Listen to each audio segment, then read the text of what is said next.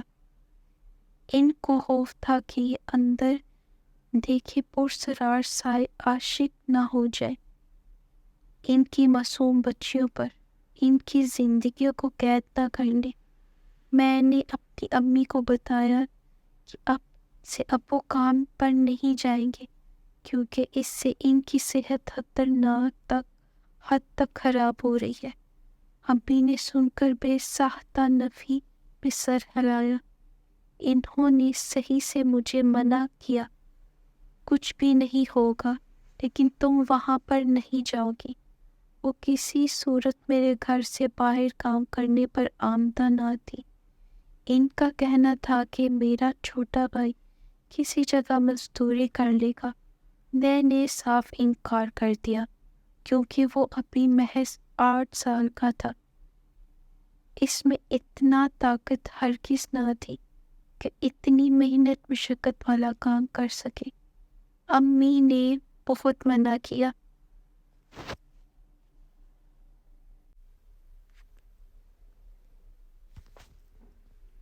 امی سے کسی قسم کی بحث کرنے کی خود میں ہمت نہ پاتے تھے۔ کھیتوں میں ہل چلانے جیسے مشقت مانگنے والے کام کبھی نہ کر سکتے تھے۔ میں نے امی کو کسی نہ کسی طرح قائل کر لیا تھا۔ وہ راضی تو نہ ہوئی تھی، لیکن ابو کی بگڑتی حالت کو دیکھتے ہوئے ان کو خاموشی اختیار کر لینی پڑی تھی۔ ان کا دل خوف سے سوکھے پتے کی مانند لرز رہا تھا۔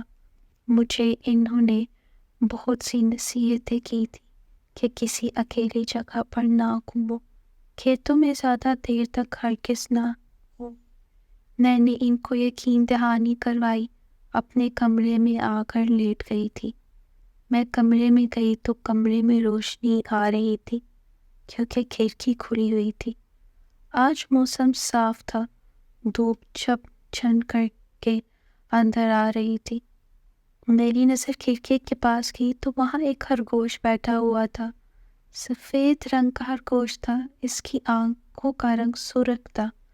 وہ اس قدر پیارا تھا کہ فوراً اس کے پاس گئی اسے اٹھانے کے لیے، لیکن میرے قریب جاتے ہی وہ کھڑکی سے باہر چلا گیا۔ میں نے فوراً باہر کی جانب دوڑ لگائی تاکہ اس خرگوش کو پکڑ سکوں، کیونکہ مجھے یقین تھا کہ وہ اتنی جلدی نہیں جا سکتا تھا۔ لیکن جو ہی باہر گئی وہاں اس خرگوش کا کوئی وجود نہ تھا۔ میں نے ادھر ہی کھڑے ایک بچے سے پوچھا کہ اب ایک خرگوش یہاں آیا تھا، تم نے دیکھا کیا؟ اس بچے نے نفی میں سر ہلایا، لا علمی کا اظہار کیا۔ مجھے یقین نہ آیا کہ آخر کیسے وہ خرگوش 1 منٹ سے بھی کم ٹائم میں غائب ہو سکتا تھا۔ مجھے وہ خرگوش پرسرار لگا، اس لیے اس کا خیال کو ذہن سے جھٹکا کمرے میں دوبارہ آ کر اپنے بیڈ پر بیٹھ گئی تھی۔ اب کی بار میں نے کھڑکی کو کس کر کے بند کر دیا تھا۔ کمرے سے باہر چلی گئی تھی۔ میرے ذہن میں کل کو لے کر سوچے جا رہی تھی کہ نہ جانے وہ لوگ مجھے کیسا کام دیتے ہیں۔ اگر کوئی بہت طاقت والا کام ہوا میں نہ کر سکی تو اس کا مطلب دن کی دیاری نہیں ملے گی۔ اگر یہ پیسے بھی نہ ملے تو ہم کیسے کھانا کھائیں گے؟ ابو امی تو پہلے ہی اس قدر کمزور ہو چکے تھے، یہ فاقے تو ان کے لیے مزید جان لیوا ثابت ہو سکتے تھے۔ نہیں، میں ہر حال پہ یہ کام کروں گی۔ اس کے علاوہ تو کوئی کام، ہمیں اتنا پیسے نہ ملتے اس مہنگائی کے دور میں۔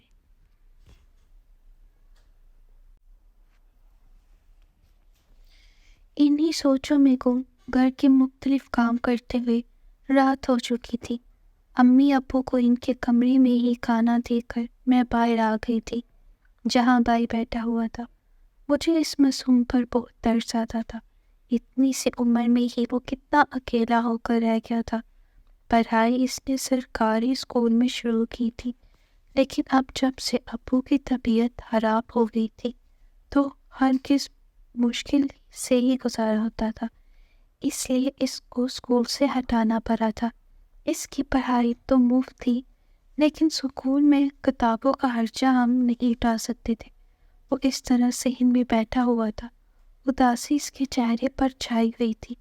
میں نے کھانے کی ٹرے اس کے سامنے رکھی، دونوں نے مل کر کھانا کھایا، مختلف باتیں کر کے سونے کا وقت ہو گیا تھا۔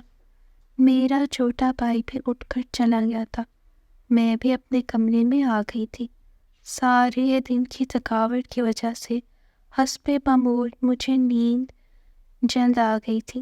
کچھ ہی دیر میں نیند کی وادیوں میں چلی گئی تھی۔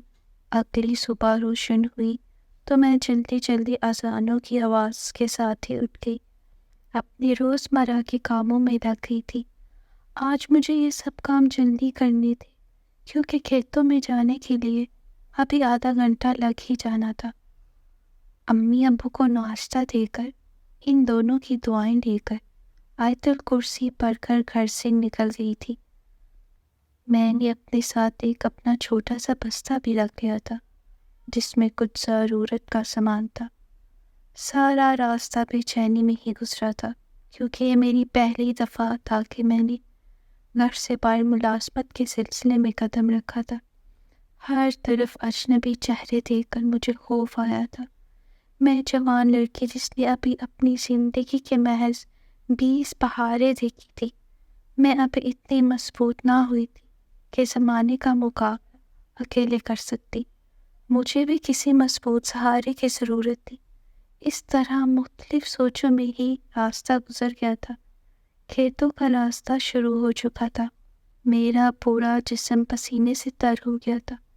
تیز چیل دھوپ اپنے اوپر پورے جوبن سے چھائی ہوئی تھی آسمان پر۔ میں نے کھیتوں میں آگے بڑھنا شروع کیا۔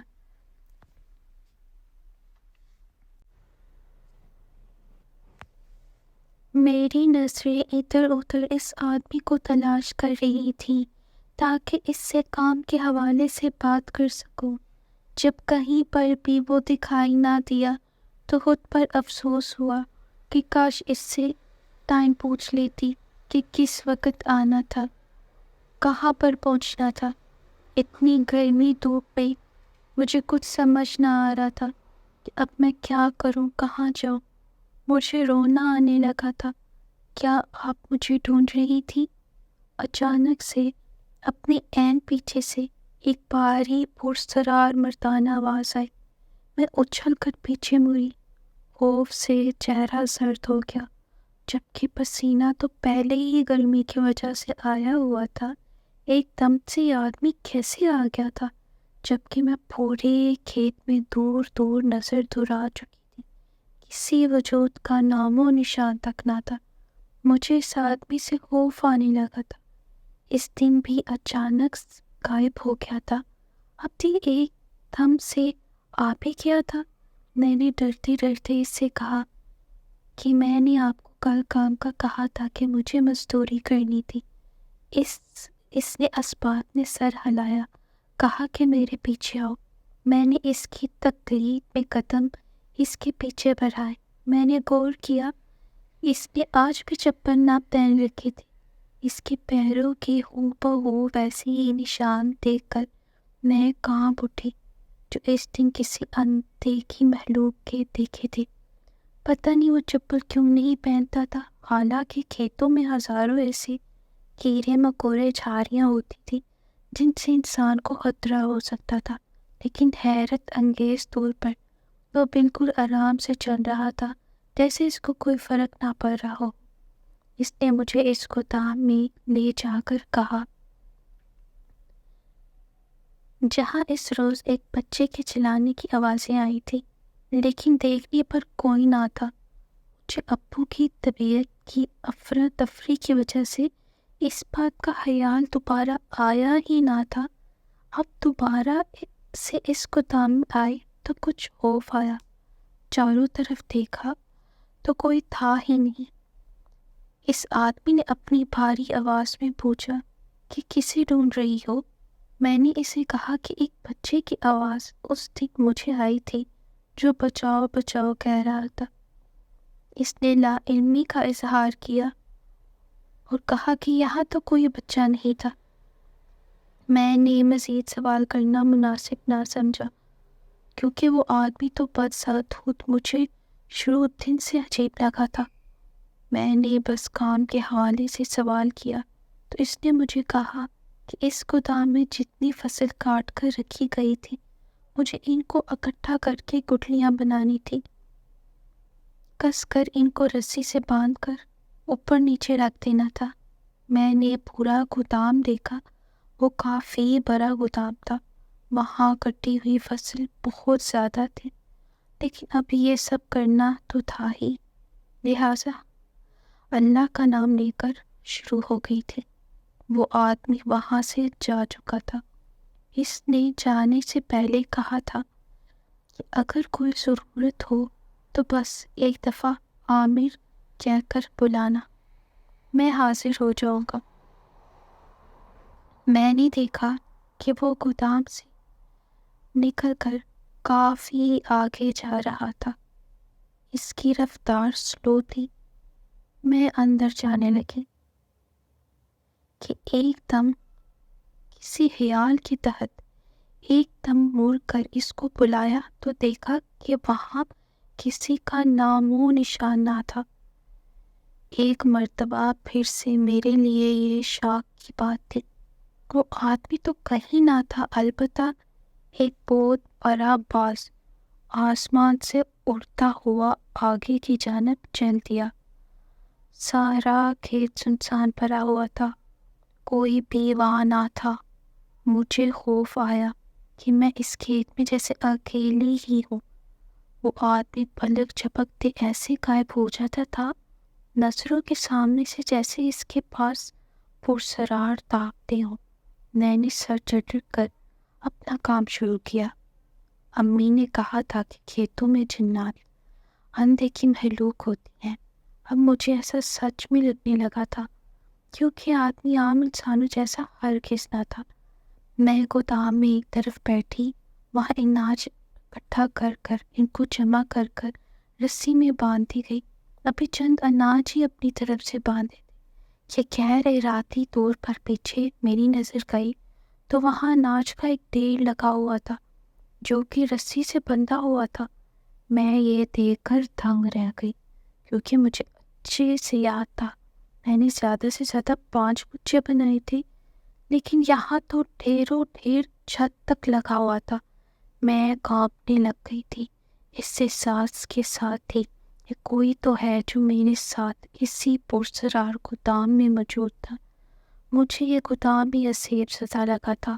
خوف سے کانپتے ہاتھوں کے ساتھ جلد از جلد باقی کے کچھ ہی بچے ہوئے اناج کو اکٹھا کیا کیونکہ باقی تو سارا تقریباً کسی اندیکھی مخلوق نے کر دیا تھا۔ آخر وہ میری مدد کیوں کر رہا تھا؟ یہ سوال ذہن میں کھٹکا جس کا کوئی جواب نہ تھا میرے پاس۔ کام مکمل ہوتے ہی باہر نکلی، ہر طرف دیکھا تو شام ہونے 10 کچھ وقت ہی باقی تھا۔ میں نے اس آدمی کو ڈھونڈنا چاہا، وہ کہیں دکھائی نہ دیا۔ ذہن میں وہ نام یاد کرنے لگی۔ اس شخص نے کون سا نام پکارنے کو کہا تھا؟ اچانک دماغ میں کلک ہوا، عامر، یہ نام ابھی میں نے سرگوشی میں ہی کہا تھا۔ اپنے کان کے نزدیک اسی سرگوشی والے انداز میں جواب آیا، مجھے بلایا، میں آصف۔ میں اس پرسرار سرگوشی پر ایک دم چلائی، ڈر کر پیچھے مڑی تو وہی آدمی مجھ سے کافی فاصلے پر تھا۔ اس کی آواز اتنی قریب سے کیسی؟ میرا دل اتنا تیز دھڑک رہا تھا کہ ایسا لگ رہا تھا کہ اس کی آواز باہر کانوں تک سنائی دے رہی ہو۔ اپنا کانپتا ہوا ہاتھ دل کے مقام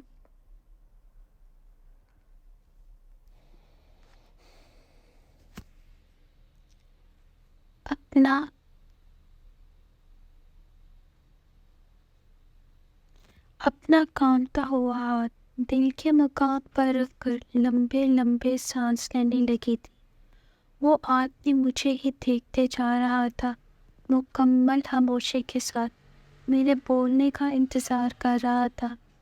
میں تو خوف سے اس قدر ڈر گئی تھی کہ بس اب اپنی تہاری لے کر یہاں سے جانا چاہتی تھی۔ ڈرتے ڈرتے اس آدمی کو کہا کہ سارا کام ہو گیا ہے۔ اس نے کہا، مجھے معلوم ہے۔ میں چونک کر اس کی جانب دیکھی کہ اس کو کیسے معلوم، یہ تو ابھی یہاں آیا تھا۔ اس نے آگے سے کوئی بات مزید نہ کی، بلکہ جیب میں ہاتھ ڈال کر 1000 روپے کا نوٹ نکال کر مجھے تھمایا کہ یہ میری آج کی تیاری تھی۔ میں اس 1000 کے نوٹ کو دیکھ کر حیران رہ گئی، کیونکہ یہ تو بہت زیادہ تھے۔ میرے ابو تو ساری عمر اتنی مشقت کر کے اتنا ایک دن میں نہ کما سکے۔ میں نے تو یہ زیادہ کام بھی نہیں کیا تھا۔ میں نے اس آدمی کو کہا بھی تھا کہ اتنے پیسے، اس نے کہا، کیوں کم ہے؟ بے ساختہ میں نے نفی میں سر ہلایا۔ چپ چاپ وہ تھام کر گھر کے جانب روانہ ہو گئی۔ واپسی پر پیدل چلتے ہوئے شام ہو گئی تھی۔ راستہ کافی سنسان تھا، اندھیرا پھیلتا جا رہا تھا۔ مجھے خوف آ رہا تھا کہ کہیں وہ آصف میرے پیچھے نہ آ جائے۔ اپنی چادر پر قریب مضبوط کرتی میں اپنے پیغام کو سختی سے تھامے ہوئے جا رہی تھی۔ چلتے چلتے ایسا لگا کہ کسی کے پروں کی پھرپھرانے کی آواز آئی ہو۔ میں نے ادھر ادھر دیکھا تو کوئی نہ تھا۔ اپنے دھیان راستے کی طرف لگا کر جلدی جلدی قدم بڑھاتی گئی۔ کچھ آگے گئی تو پھر سے پروں کی آواز آنے لگی تھی۔ اس مرتبہ آواز کچھ تیز نزدیک سے آ رہی تھی۔ میں نے ڈر کے مارے آگے پیچھے دیکھا، کچھ نہ نظر آنے پر بے ساختہ اوپر نگاہ اٹھائی۔ آنکھیں کھلی کی کھلی رہ گئی تھی۔ میرے سر کے عین اوپر ایک باز تھا جو کہ کافی بڑا تھا۔ میرے بیچ سڑک پر رکتے ہی وہ بھی ہوا میں رک چکا تھا، اسی جگہ پر اپنا پنکھ ہلا رہا تھا۔ میری گردن میں ایک گٹھلی اوپر آئی، خوف کی وجہ سے مدھوم ہوئی۔ اتنے سنسان راستے میں جہاں میرے علاوہ کوئی موجود نہ تھا، اب میرے سر پر ایک باز تھا۔ اگر وہ مجھے کوئی نقصان پہنچا دے تو، لیکن حیرت کی بات تو یہ تھی کہ وہ باز میرے نزدیک آ کر مجھے ہراساں نہ کر رہا تھا، بلکہ ہوا میں ہی کھڑا تھا، ایسے جیسے میرے چلنے کا انتظار میں ہو۔ پھر میرے ساتھ وہ چلنے لگا۔ میں نے جو ہی کمر میرے آگے قدم بڑھائے تو یہ باز بھی تلمساتی طور پر آگے اڑنے لگا تھا۔ مجھے ایسا محسوس ہوا کہ جیسے وہ میری حفاظت کے لیے میرے ساتھ سائے کی مانند اڑ رہا ہو۔ جو آگے جاتی گئی، اس خوف کی جگہ اطمینان نے لے لی تھی۔ ایک تحفظ سا احساس ہوا کہ اس سنسان اور ویران علاقے میں اکیلی نہ تھی۔ کچھ ہی دیر بعد گھر آ گیا تھا۔ میں اندر آئی، فوراً کمرے میں گئی، امی ابو کو سلام کیا، مجھے صحیح سلامت دیکھ کر دونوں کی جان میں جیسے جان آ گئی تھی۔ ان کو میں نے بتایا کہ مجھے 1000 روپے ملے تھے تو وہ حیران ہونے کے ساتھ ساتھ خوش بھی تھے۔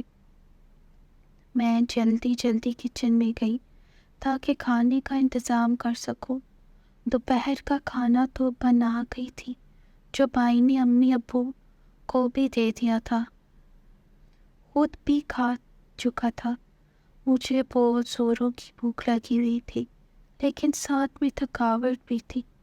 باہر چادر اتاری، دوپٹہ لے کر کچن میں گئی تاکہ کھانا بناؤں۔ چالے کی جانب گئی، پہلے سے رکھی ہنڈی تیار سالن کو دیکھ کر حیرت سے آنکھیں کھلی رہ گئی۔ میرے بھائی نے کیا یہ بنایا؟ یہ خیال فوراً میرے ذہن میں آیا تھا، جس کی دماغ نے فوراً نفی کی تھی، کیونکہ امی نے بتایا تھا کہ وہ دوپہر کا گلی میں دوستوں کے ساتھ جا کر کھیل رہا ہے، گھر وہ آیا ہی نہ۔ پھر یہ کس نے کیا؟ کوئی جواب نہ ملنے پر دل میں ڈر آنے لگا کہ کہیں یہ اسی اسیب کا تو کام نہیں جس نے گودام میں ہٹ پہٹ اندر طاقت سے ہی سارا ناچ اکٹھا کر کر بنا دیا تھا۔ ہنڈیاں بھی تیار کر دی۔ ڈھکن ہٹا کر دیکھا تو سالن بالکل تیار تھا۔ لرز ہاتھوں کے ساتھ چولہے سے سالن ہٹایا، جلدی سے روٹی بنائی۔ کمرے میں جب کھانا لے کر گئی تو امی نے کہا کہ اتنی جلدی کیسے بن گیا سالن؟ میں خوف سے سر پڑ گئی تھی۔ جس بات کا جواب خود میرے پاس نہ تھا تو ان کو کیا دیتی؟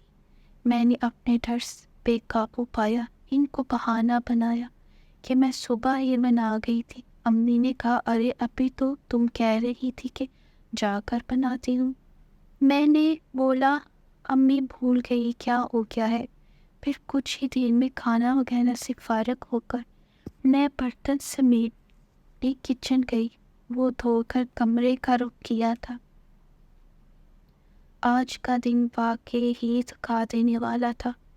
گرمیوں کا موسم تھا، ہمارے گھر میں غربت کی وجہ سے کوئی پنکھا بھی نہ تھا۔ مجھے سخت گرمی کا احساس ہو رہا تھا۔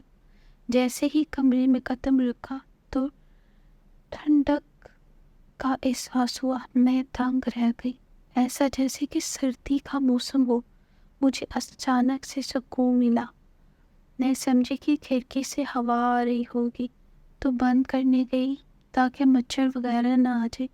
جیسے ہی کھڑکی کو ہاتھ لگایا تو وہ بند تھی، جس کو دیکھ کر میں شدید حیران ہوئی۔ اب مجھے اصل معنوں میں خوف محسوس ہوا، جس کے پاس اس ٹھنڈے کمرے میں بھی پسینے کے ننھے ننھے قطرے میرے ماتھے پر آ گئے تھے۔ میں نے ہر جگہ دیکھا کہ کچھ پرسرار احساس ہو جس نے اپنی طاقت سے اس کمرے کو ٹھنڈا کر دیا تھا۔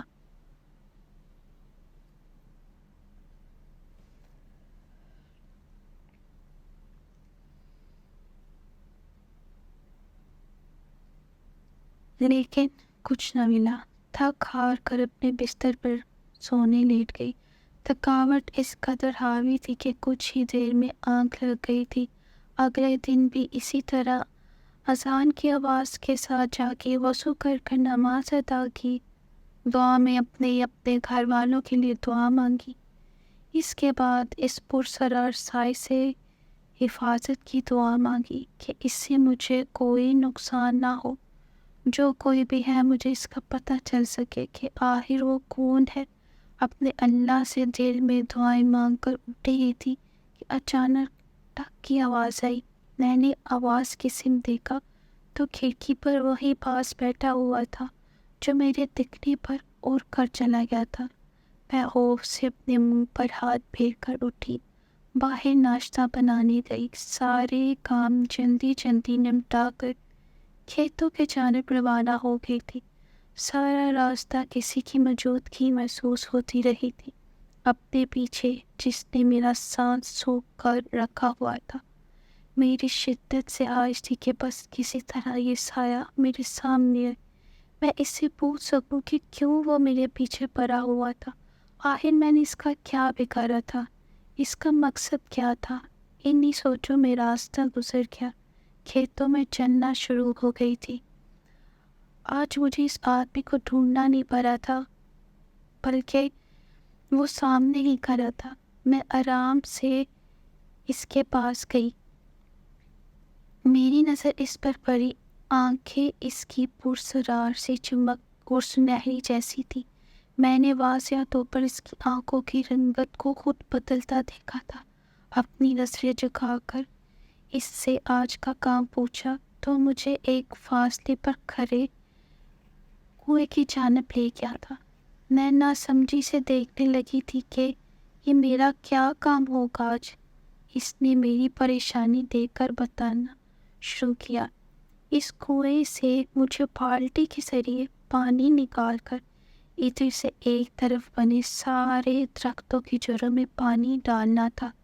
یہ سارے پھلوں کے درخت تھے۔ مجھے یہ کام اپنی طاقت سے بھر کر لگا۔ وہ میرے چہرے کے بغور دیکھتا رہا تھا۔ میں نے اس کو کہا کہ میں کر لوں گی۔ اس نے اصابات نے سر ہلا دیا، وہاں سے چلا گیا۔ پھر کچھ ہی لمحوں میں نظروں سے اوجھل ہو چکا تھا۔ میں اب اس آدمی کے پاس پرسرار طاقتیں ہونے پر یقین کر چکی تھی، کیونکہ جس طرح یہ جادوئی طور پر اچانک سامنے آتا تھا، اسی طرح اچانک سے غائب بھی ہو جاتا تھا۔ لیکن مجھے اب اس سے خوف نہ آتا تھا۔ بسم اللہ کہہ کر میں نے ساتھ ہی رسی سے بندھی ہوئی بالٹی اٹھائی، پانی کنویں سے بھر کر اس درخت کی جانب لے کر جاتی گئی۔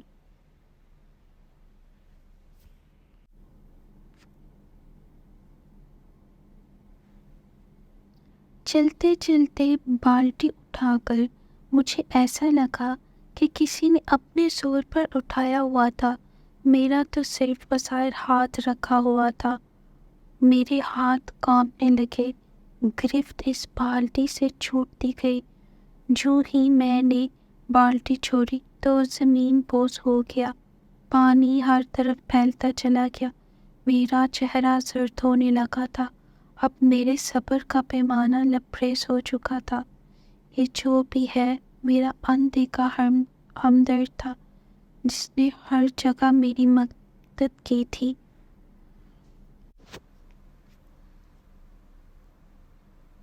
میں نے کہا، آخر کون ہو تم؟ میرے سامنے کیوں نہیں آتے؟ اگر تم نے میری مدد کرنی ہی ہے تو میرے سامنے آؤ۔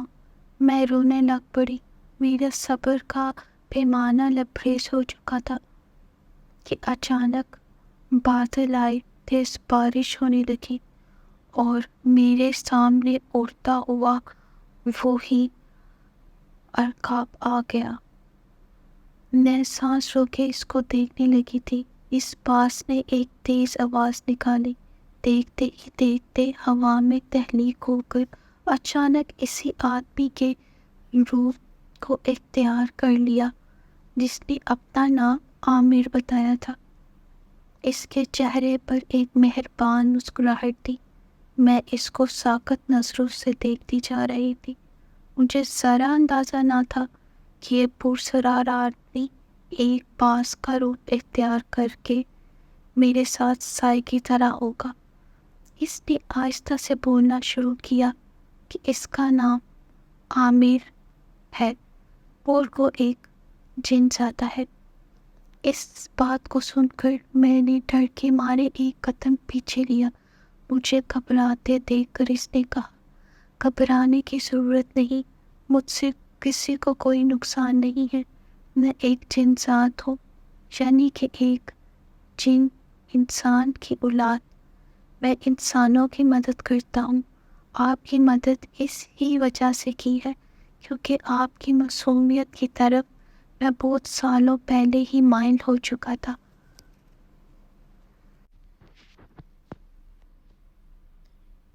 یہ انکشاف سن کر میں دنگ رہ گئی۔ میرے پسینے چھوٹ گئے تھے۔ ڈر کے مارے میرا دماغ گھوم گیا تھا۔ لیکن اس نے مجھے کہا کہ میں تمہیں کوئی نقصان نہیں دوں گا۔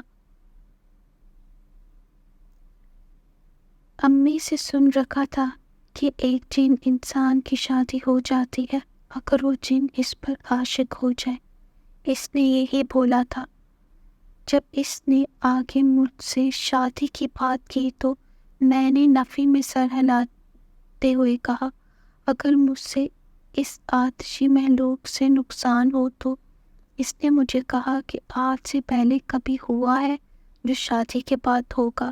اس کی بات سن کر میں نے کچھ دیر بعد سوچتے ہوئے اس کو کہا، میں تب حامی بھروں گی جب آپ میرے والدین کا علاج کروائیں گے، میرے بھائی کی پڑھائی مکمل ہوگی۔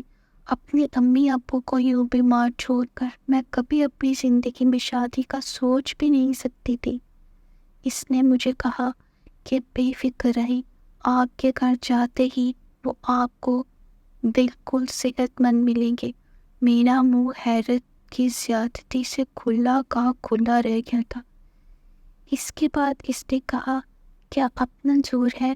میں نے اس شرط سے حامی بھر لی، لیکن میں نے اس کو کہا، میرے والدین کو یہ حقیقت کبھی معلوم نہیں ہونی چاہیے کہ آپ ایک جن ساتھ ہیں۔ اس نے میری ہر شرط پر سر جھکا کر قبولیت دی۔ اس نے یہ بھی قبول کیا تھا کہ اس رات کو میں اس کے گھر ابو کے روپ میں آیا تھا، وہ یہی تھا، نیز تاکہ میں سکون سے سو سکوں، اور یہ یقین بھی دلایا کہ شادی کے بعد میرے گھر والوں اور میرے ساتھ اس کی حویلی میں رہے گا۔ میں نے اپنے کانپتے ہاتھ کو اس کے ہاتھ میں تھمایا، مسکراہٹ کے سنگ زندگی گزارنے کی حامی بھر لی، اور اس نے آج تک میرا ساتھ دیا۔ ابھی بھی وہ میرے ساتھ رہتا ہے۔